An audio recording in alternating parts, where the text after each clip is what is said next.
टीला नरैनी छोटी माता मंदिर के पास हो रही है 7 दिवसीय भागवत कथा। छोटी माता मंदिर बना आस्था का केंद्र, जहां पर होती है भागवत कथा और तमाम धार्मिक स्थल आते हैं। दूर दूर से श्रद्धालु अपनी मन की आस्था को लेकर माँ के पास जो भी आस्था लेकर आते हैं उनकी होती हैं मुरादें पूरी। तो आप देखिए, हमारे साथ बने रहिए, हम आपको उन भागवत कथा के भी दर्शन कराएंगे। देखिए क्या कुछ कहते हैं। तो भैया कहा जाता है अति देवो भवा। अति देवो भवा का मतलब है आपके यहाँ अगर कोई भी शादी महात्मा कोई भी आता है तो सबसे बड़ा पुण्य होता है। आज हमारे बगिया में महाराज जी मौजूद है और हमारे अहो भाग्य जो आज हम लोग इतने खुश हैं कि महाराज जी का जो आना हुआ है हमारी बगिया में जी आए हैं, तो उनका बहुत बहुत स्वागत है और धन्यवाद है। और हम लोग यथार्थ हुए हैं, महाराज जी के आने से हम लोगों को इतनी खुशी हुई है। और आज जो अपने यहाँ भोजन का जो हमारे यहाँ था महाराज जी का, तब इस संबंध में हम गुरु जी से बात करेंगे और वो बताएंगे कि आपको हमारे यहाँ आने से कैसा अनुभव हुआ है और कैसा लगा है। क्योंकि हमारे यहाँ आज 7 दिवसीय जो भागवत कथा का आयोजन है छोटी माता मंदिर के पास। और छोटी माता मंदिर एक ऐसा स्थान है कि जहाँ तो माँ की एक ऐसी असीम कृपा है कि कभी भागवत तो कभी जो यज्ञ है और कथा, तमाम रोज जो धर्म है श्रद्धालु आते हैं, दूर दूर से श्रद्धालु आते हैं, वहाँ पर कार्यक्रम बना ही रहता है।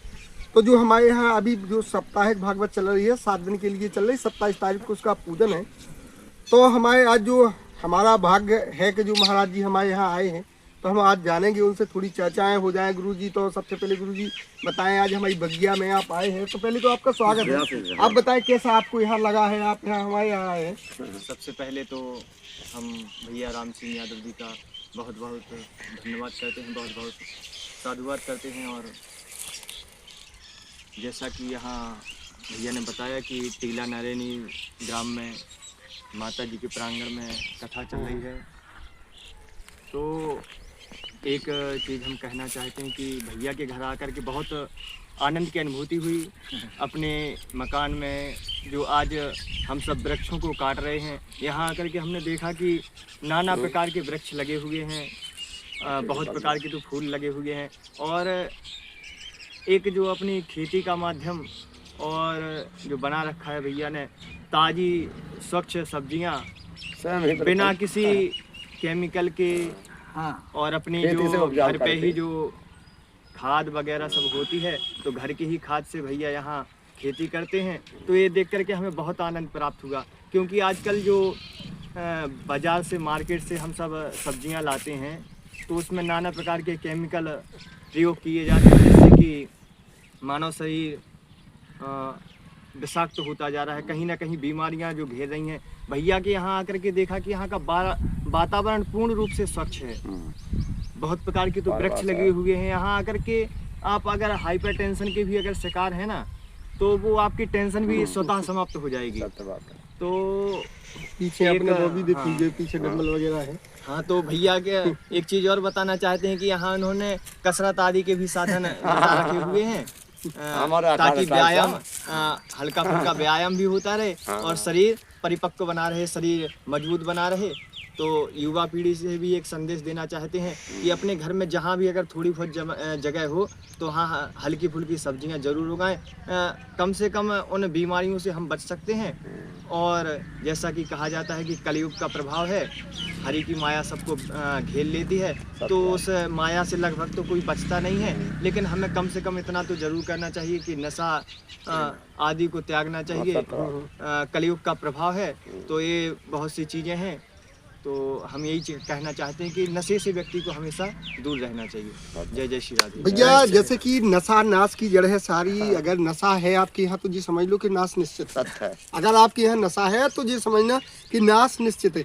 जी हम नहीं कह रहे, जी इतिहास बता रहा है। क्या बता रहा है? इतिहास बता रहा है, हम नहीं बता रहे आपको। और भैया जहाँ तक कि गुरुजी ने आप लोगों को एक मैसेज दिया है कि आपके यहाँ जहाँ थोड़ी ज़मीन है तो उस पर आप सब्जी जरूर उगाएं। क्योंकि जो ताजी सब्जी खाने से आनंद है वो बाजार की सब्जी से आनंद नहीं है। हम अपनी बगिया में दो मूली है, 2 मूली भी पटाते हैं, चुकंदर वगैरह है, तमाम चीज़ें हम लगाए हैं, ताज़ी हम अपनी बगिया से पटा के और हल उसको खाते हैं तो उसका स्वाद अलग है। और इसमें जो महाराज जी ने बताया इसमें केमिकल, हाँ भाई मेरा काम है, इसमें एक भी दवा हम नहीं डालते। जो बकरी की लहरी है, तमाम चीज़ें हैं, ऐसी चीज़ें हैं और ज़्यादा हैं तो जो नीम की कड़ी पत्ती हैं उनको हम लोग पीस करके उसका छिड़काव कर देते, उसी से कीड़ा है और तमाम चीज़ें उससे नष्ट हो जाती। हम जानेंगे गुरु जी जो हमारे जैसे महाराज जी तो व्यास जी हो गए, हे व्यास जी महाराज जी हैं जो बहुत बढ़िया भागवत करते हैं। और तो भैया हमारे साथ जो गुरु जी हैं, महंत जी हैं, व्यास जी भागवत की अच्छी कथा करता है। तो आप लोग अगर कभी भी आप आएंगे तो एक बार इनकी जो भागवत है आप सुने। हम किसी का ये नहीं कहते हैं कि कोई भागवत खराब कहता है या कोई सही, लेकिन बाणी होती है, बाणी का रूप एक ऐसा होता है, बाणी प्रभु की एक ऐसी देन है कि बाणी से जो आप कथा या भागवत किसी के द्वारा सुनेंगे तो उसी को आप नहीं सुनेंगे और बाणी से आप मनमुग्ध हो जाएंगे और सुनेंगे और आपका मन लगेगा। तो गुरु जी हमारे साथ हैं और जो भागवत के अच्छे कथा करता है और हमारे साथ मोनू पटेया जी हैं, बढ़िया बताएं आप। ऑर्गन बजाते हैं, ऑर्गन बजाते हैं। अच्छा आप साथ कर दीजिए। हाँ, मैं ऑर्गन बजाते हैं। हाँ ऑर्गन तो भैया की एक बार आप लोग अवश्य जो ऑर्गन है तो देखेंगे तो आप मैंने जो कलाकारी है, हम ये नहीं कहते हैं कि कोई कम बजाता है, जो कलाकारी है कलाकारी एक दैनिक कलाकारी है, आप देखेंगे तो आपका भी मन मुग्ध हो जाएगा। और भैया सभी लोग कलाकार हमारे साथ हैं। भैया हमारे ढोलक वाले हैं भैया अखिलेश नामदेव जी। हाँ हाँ ढोलक बजाते तो इनकी भी आप ढोलक तो आप जब भी आए तो महाराज जी का एक बार आप सेवा का अवसर जरूर दें और गुरु जी पे हो सके तो आप भागवत करवाएं अपने चित्त में। इनके जो चैर चिन्ह पड़ेंगे तो शायद है कि बहुत कुछ हो जाएगा। जमीन होती। ठीक है, जय हिंद, जय भारत।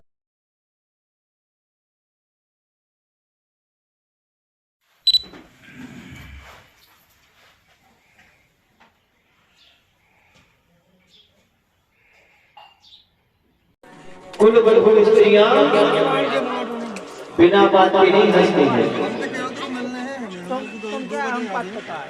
जो लाज वाली स्त्रियां होती हैं वो बिना बात के नहीं हंसती।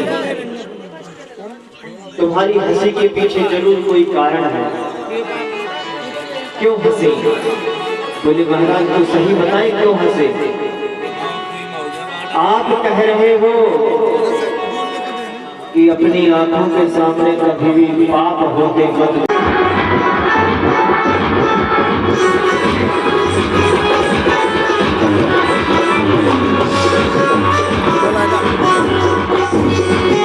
देखो ई पे ऊँची आओ कछुआ था नहीं हो, देखो तुम्हारा टॉर्च के मार सकल नहीं देखा, देखो ई में कछू भी देखा।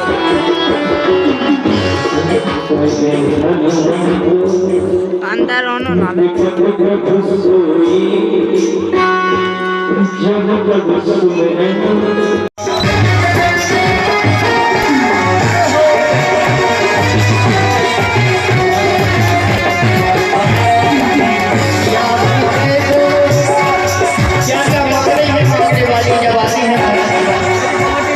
बिछिया भी है तो